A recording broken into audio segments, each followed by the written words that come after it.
Hi guys, welcome back to another episode of my Hornby hobby.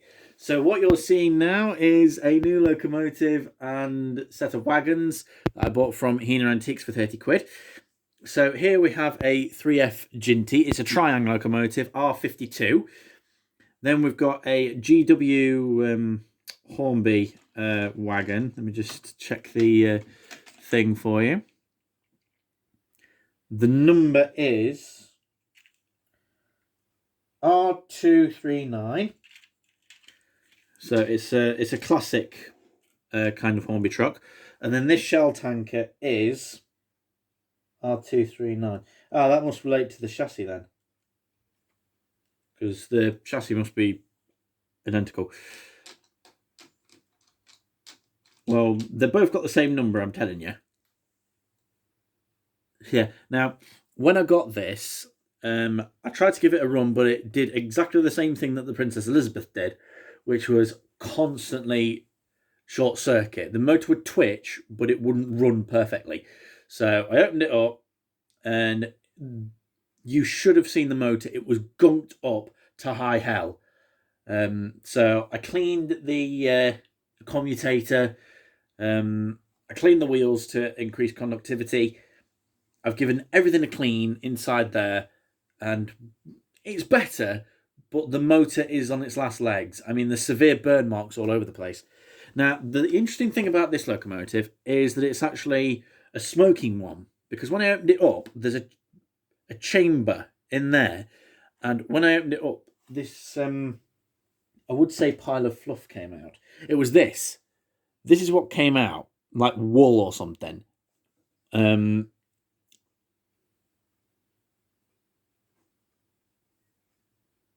there you go. That was what was stuffed literally underneath the chimney, or funnel rather. And then when I had a look on Amazon, because I tried to find a new motor for it, it says it's a smoking unit. So there we go. I would have had a smoking unit. And it has quite a decent bit of weight to it. But after a bit of tweaking, I've been able to get it working. I mean, again, it's not the best, but it's better than it was when I got it. I mean, yeah, it just doesn't like that bit of the points that I had to sort out. So maybe I could do with filing that down. But mind you, I'm not going to be using this on this layout because it's a bit too big for the layout. I mean, already that plus two pieces of rolling stock fills up the head shunt. Not the head shunt, sorry, the fiddle yard. That's the head shunt. Whereas the Ruston, you could probably get three pieces of rolling stock there, just. But yeah, it just gets caught on them things. But yeah, that needs to be sorted. It doesn't impact on the Ruston. And it's making that typical triangle sound.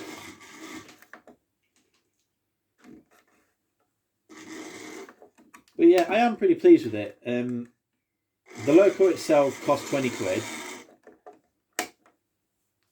And the two trucks, I assume, were 5 quid each because the price tags were actually buried underneath a whole plethora of other pieces of rolling stock. But yeah, it's pretty good. I mean, it's quite a good crawler, I will say. I'm barely using this up to full power. Yeah, it doesn't like them frogs on the points because obviously this is a triangle loco, and this is running on Hornby track. So it's no surprise that it doesn't like it, but especially that bit there.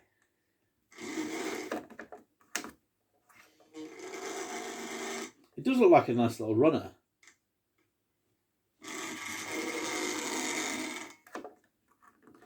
And plus, I'm really happy to now have a GW truck to go with the GW train that I'm doing.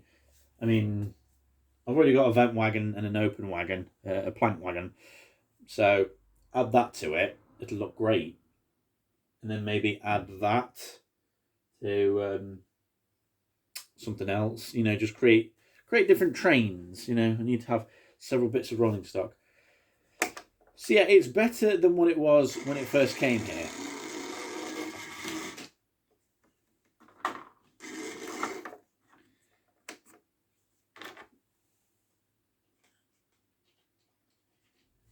And, you know, there's no problems with any of the couplings or anything like that, which is always good.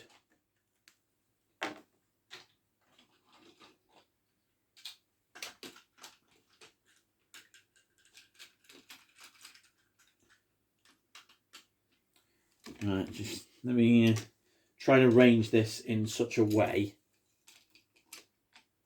Okay.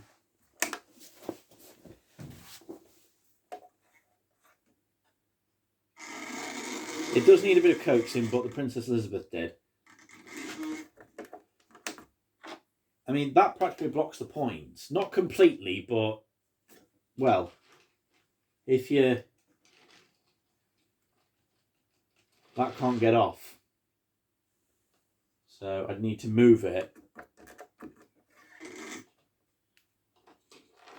in order to get it to... yeah. But all the same, it's a nice locomotive. And it does, again, it has a decent bit of weight to it. And it's running quite well. You know, just have that on a siding somewhere. I think that would look good in the photo shoot. Just having that steaming away in the background while the Ruston's working. Or something. You know. Or, you know. Ah. Right, new idea. I'm going to do this. Wasn't too bad there. Right, idea. Put them there for a second. Right. Have it parked up right in front of the guy that we've got outside the thing and take a nice low photo of it to make it look like he's taking a photo of it. So, like, have the camera down here next to this vent wagon to make it look like he's the one that's taking the photo of the Jinty that's stopped at the station. So I'm going to have to add that down. So there's going to be a huge photo shoot coming up once this is finished.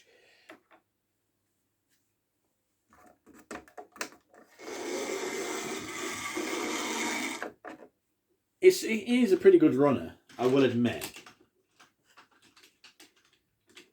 And, you know, nice to have a GW train going on. Which looks amazing.